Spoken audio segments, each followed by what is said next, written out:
8 తీసుకుని వాడు అన్నట్టు పుల్లారావు గారు అన్నట్టు చాలా హ్యాపీ కాలక్షేపం చేసి చివరికి ఒక 10 హిమాలయ రిపోర్ట్ అసలు రిపోర్ట్ అంత మించి మాత్రం ఆయన ఏమి ఇస్తారులేండి, అంత మించి ఇస్తా కూడా స్కోప్ లేదు అక్కడ. అసలు అది దాని మీద కమిషన్ ఇటువే అసలు అందరూ చేసిన విషయం. వీడియో కెమెరా ఉన్నాయి, ఇవాళ వీడియో కెమెరా అందరూ తీశారు చూశారు. అలాగ కమిషన్ వేయాల్సిన అవసరం కూడా లేదు.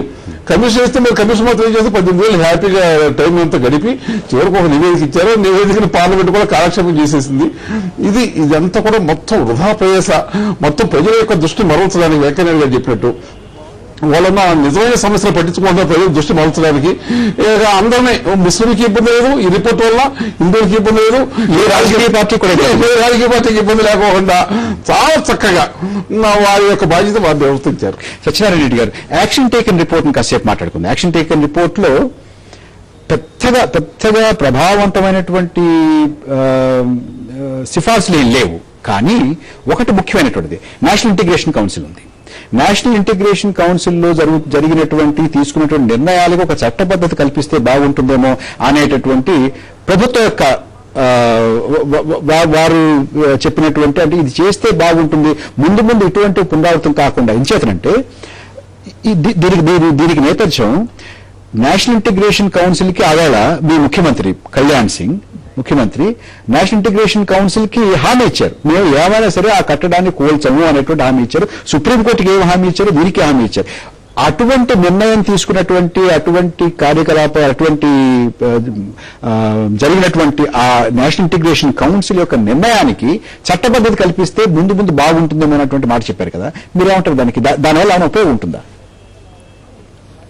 కళ్యాణ్ సింగ్ హామీ ఇచ్చారు సరే, కానీ ఆ కలిసేల కాస్త ఉన్నారో వాళ్ళు కళ్యాణ్ సింగ్ ఆధీనం లేదు కదా. కళ్యాణ్ సింగ్ ప్రభుత్వం కదా, ఆవేళ ప్రభుత్వం ఉన్నప్పటికీ కూడా ఆ వాలంటీర్స్ ఎవరైతే ఉన్నారో వాళ్ళ నిర్ణయం వాళ్ళు ఇంప్లిమెంట్ చేశారు. కళ్యాణ్ సింగే కానీ కళ్యాణ్ సింగ్ ప్రభుత్వం ఏం చేస్తుంది ఏమి వాళ్ళు రక్షించలేదన్నమాట. వాళ్ళు ఏం తెలుసుకున్నారో ఏం చేయదలుచుకున్నారో చేశారు అంతే. కళ్యాణ్ సింగ్ ఆదేశాలు పాలించండి. మీ దృష్టిలో ఇవాళ కూడా ఇప్పుడు కూడా కళ్యాణ్ సింగ్ ఆవేళ కూల్చివేతకి బాధ్యులు కాదని అనుకుంటున్నారు. కళ్యాణ్ సింగ్ తిన్నలేదు. నరసింహారావు గారు, యాక్షన్ టేకన్ రిపోర్ట్ మీద దృష్టి పెడితే, యాక్షన్ టేకన్ రిపోర్ట్ లో చాలా ముఖ్యమైనటువంటి, ఒక ప్రధానమైన, మిగతావన్నీ కూడా చాలా మెత్తగా ఉన్నాయి, నెమ్మదిగా ఉన్నాయి, ఇంత ప్రభావవంతమైనటువంటి కాదని అనిపించట్లేదు. కానీ ఇది మాత్రం, అంటే నేషనల్ ఇంటిగ్రేషన్ కౌన్సిల్ తీసుకునేటటువంటి నిర్ణయాలు, అందులో సాగేటటువంటి చర్చలు, వీటికి ఒక చట్టబద్ధత కల్పిస్తే ఎలా ఉంటుంది, దానివల్ల ఉపయోగం ఉంటుంది అనేటువంటిది ఆయన చెప్పింది నిజంగా హాస్యాస్పదంగా ఉంది. నేషనల్ ఇంటిగ్రేషన్ కౌన్సిల్ ఉండేది ఎవరండి? ముఖ్యమంత్రులు, ప్రధానమంత్రి. వాళ్ళు చెప్పి దాని మీద చట్టబద్ధత అంటే వాళ్ళు చెప్పిన మాట వాళ్ళు ప్రభుత్వం తరఫున ముఖ్యమంత్రిగా వాళ్ళు మాట్లాడుతున్నారు. ముఖ్యమంత్రి దానికి స్టాట్యూటరీ స్టేటస్ లేదు. అంటే వాళ్ళందరూ అంగీకరించినప్పుడు స్టాట్యూటరీ స్టేటస్ ఎందుకని ముఖ్యమంత్రి ఒకవేళ స్టాట్యూటరీ స్టేటస్ పెట్టా కూడా ఈయన ఉల్లంఘించాడు, నేను రక్షిస్తానని చెప్పాను నేషనల్ ఇంటిగ్రేషన్ కౌన్సిల్ లో, దానికి చట్టబద్ధత ఉంది, అయినా ఈయన రక్షించలేకపోయాడు. ఈయన లేకపోయినా సుప్రీంకోర్టుకి ఈయన ఇచ్చిన హామీకి దానికన్నా కట్టుబడి ఉండాలి, దానికి కట్టుబడి లేడు. ఏం చేస్తారు? చట్టబద్ధత ఉంటే. యాక్షన్ టేకన్ రిపోర్ట్ లో ప్రభుత్వం ఆలోచన చేసినటువంటివి కూడా పెద్దగా ప్రభావితం కాదంటారు మీరు? అంతే కదా. పుల్లారావు గారు, మీ అభిప్రాయం కావాలి దీని మీద? యాక్షన్ టేకన్ రిపోర్ట్ లో ఒక ముఖ్యమైనటువంటి రికమెండేషన్, ముఖ్యమైనటువంటి ఆలోచన ప్రభుత్వం చేసి, అంటే ఎవరి మీద ప్రాసిక్యూషన్ గురించి ఆలోచించట్లేదన్నారు, ఎవరిని పీనలైజ్ చేసేటువంటి ఆలోచన లేదన్నారు, ఇవన్నీ చెబుతూ ముఖ్యంగా నేషనల్ ఇంటిగ్రేషన్ కౌన్సిల్ లో ఉన్నటువంటి ప్రొసీడింగ్స్, తీసుకున్నటువంటి నిర్ణయాలకి ఒక చట్టబద్ధత కల్పిస్తే బాగుంటుంది అనేటువంటి ఒక ఆలోచన చేశారు కదా, దాని గురించి ఏమంటారు మీరు? ఇక్కడ సత్యనారాయణ రెడ్డి గారు, నరసింహారావు గారు కూడా దాని పెద్ద ప్రభావం ఉండకపోవచ్చు. ప్రతి విషయానికి ఓ చట్టం పాస్ చేసేద్దాం, వెంటనే పార్లమెంట్ లో పెట్టేద్దాం అని అనుకోవడం మంచి పద్ధతి కాదు.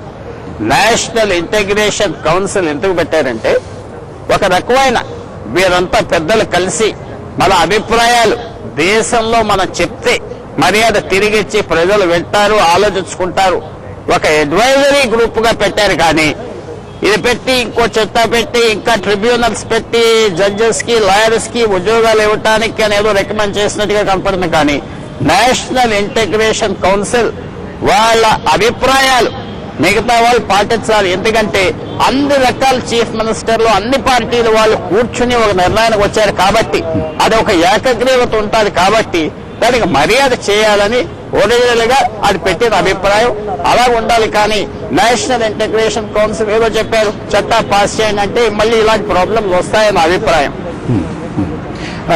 పుల్లారావు గారు ఒక్క మనకి సమయం తక్కువ ఉంది, ఒక్క మాటలో చెప్పండి.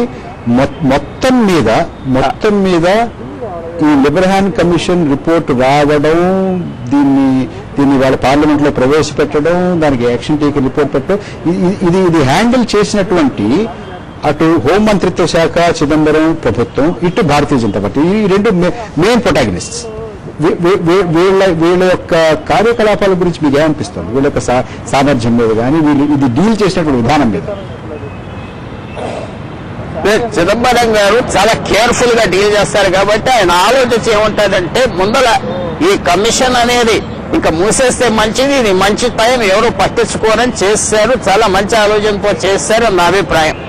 ఇది ఆయన ఆలోచన కూడా ఇంక ఇష్యూ ఇలా డ్రైవ్ ఆన్ చేయటం మంచిది కాదు, ఏదో వస్తుంది రిపోర్ట్ నుంచి అని ఇవాళ సెటిల్ చేసేసుకోవటం మంచిది అని బయటకు తీసి రిలీజ్ చేస్తారు నా అభిప్రాయం అండి. భారతీయ జనతా పార్టీ డీల్ చేసిన విధం, బీజేపీ దీన్ని డీల్ చేసిన విధం,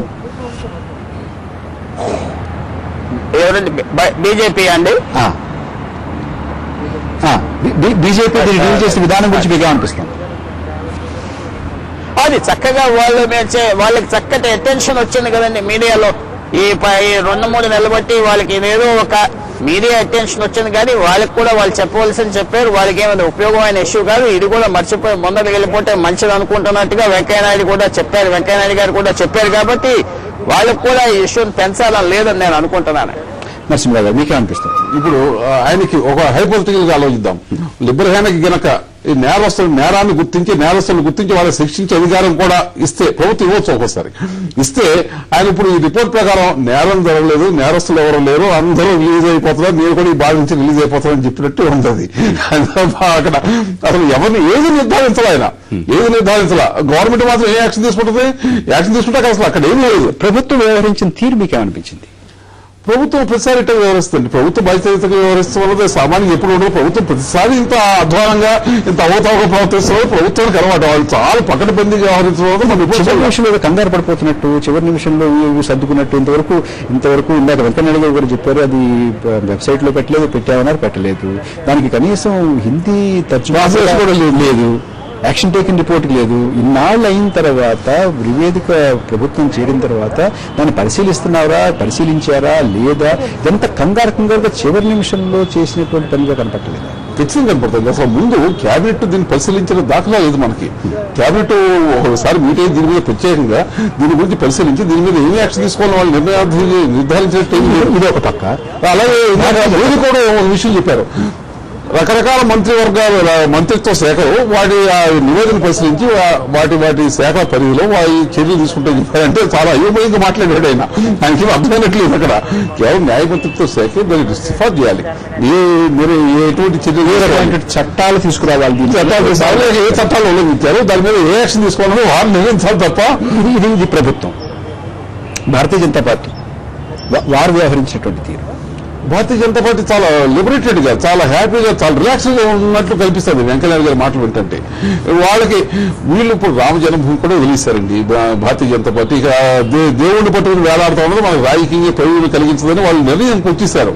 మళ్ళీ ఇది వచ్చాక వాళ్ళు పాపం గతాన్ని తవ్వుకోవటం తప్ప వాళ్ళకి ఇప్పుడు ఇక నుంచి రామ జన్మభూమిని గురించి కానీ ఈ హిందూ మతాన్ని గురించి కానీ మాట్లాడే స్థితి వాళ్ళకి లేదు. ఇప్పుడు వాళ్ళ ముఖ్యమంత్రులు ఎవరో మాట్లాడట్లా. ఈ నివేదిక మీద చెలరేగుతున్నటువంటి ఈ వివాదాన్ని ప్రాతిపదికగా చేసుకుని మళ్ళీ భారతీయ జనతా పార్టీ తన రామ జన్మభూమి లేకపోతే తన ఉద్యమం వీటి గురించి మళ్ళీ అంతో కాస్త ప్రయోజనం పొందడానికి ప్రయత్నం చేసే అవకాశం మీకు కనపట్లేదు. ఏదో ఇప్పుడు కాంగ్రెస్ పార్టీ సోషలిజం అనే పదాన్ని ఇప్పుడు ఎలా వదిలేసిందో, ఆ స్లోగన్ ఎలా వదిలేసిందో, వీళ్ళు కూడా మతం, హిందూ మతం అనే దాన్ని నెమ్మదిగా వదిలేస్తున్నారు. దాదాపు వదిలేస్తూ అయిపోయింది.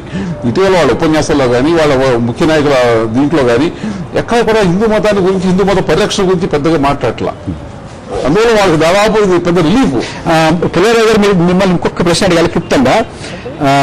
68 మంది దీనికి బాధ్యులు అని లిబర్హాన్ కమిషన్ చెప్పిన తర్వాత కూడా యాక్షన్ టేకన్ రిపోర్ట్లో కానీ తర్వాత కానీ ఇప్పుడు కానీ ఇంతవరకు కానీ ప్రభుత్వం వీళ్ళ మీద మేము ప్రాసిక్యూట్ చేస్తాం, వీళ్ళ మీద మేము కేసులు పెడతామనే మాట ఎందుకు మాట్లాడలేదు?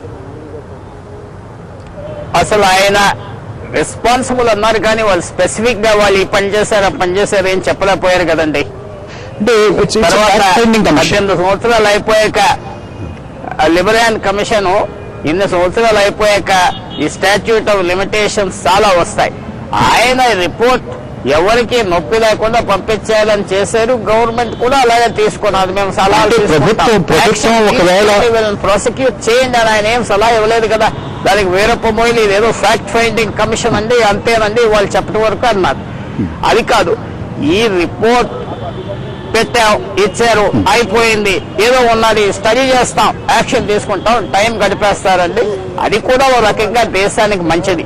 పాతగా జరిగిన గొడవలన్నీ మళ్ళీ లేపటం దేనికి? మనకి ఎన్నో గొడవలు ఉన్నాయి. మళ్ళీ వీళ్ళు చేశారు అనుకుంటాం అనవసరమైన నష్టం. ఒక్క క్షణం ఆగండి. అమెరికా నుంచి మనకు ముఖ్యమైన వార్త వస్తుంది. అమెరికా పర్యటనలో భారత ప్రధాని డాక్టర్ మన్మోహన్ సింగ్ ఆ దేశ అధ్యక్షుడు శ్రీ బరాక్ ఒబామా సంయుక్తంగా మీడియాతో మాట్లాడుతున్నారు. వైట్ హౌస్ లో జరుగుతున్నటువంటి ఆ కార్యక్రమాన్ని ప్రత్యక్ష ప్రసారం ద్వారా ఇప్పుడు చూద్దాం.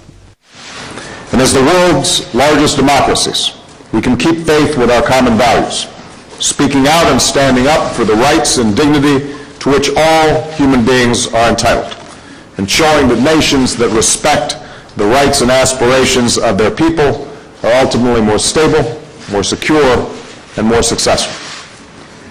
This is the India that America welcomes today, a leader in Asia and around the world. These are the challenges we are summoned to meet in partnership. This is the progress that is possible today and in the days and years ahead. And Mr. Prime Minister, as we build our common future, we can draw strength from our shared past. For it was exactly 60 years ago, in a ceremony not unlike this, that an American president welcomed to the White House the first Prime Minister of an independent India. And while the decades that followed were not without their challenges, the spirit of that first visit is with us today. The same sense of possibility, the same hope for the future. So as President Truman said of President Nehru, it is my privilege to welcome the respected leader of a great nation of free people. And as Prime Minister Nehru said of the work before them, may our two great nations find many ways of working together in friendly and fruitful cooperation to our mutual advantage and for the good of humanity. Mr. Prime Minister, Mrs. Carr, in that spirit, I welcome you to the United States of America.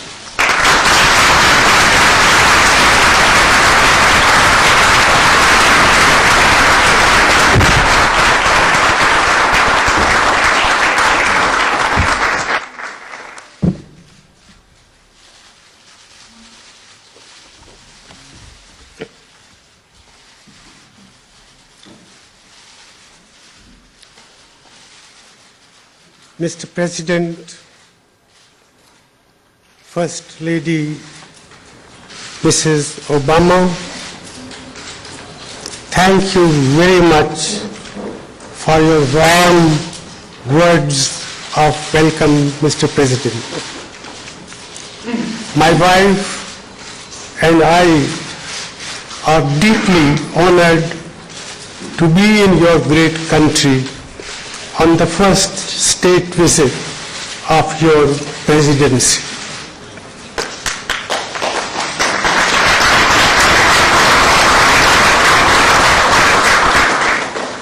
Mr. President, I bring to you and the people of the United States of America the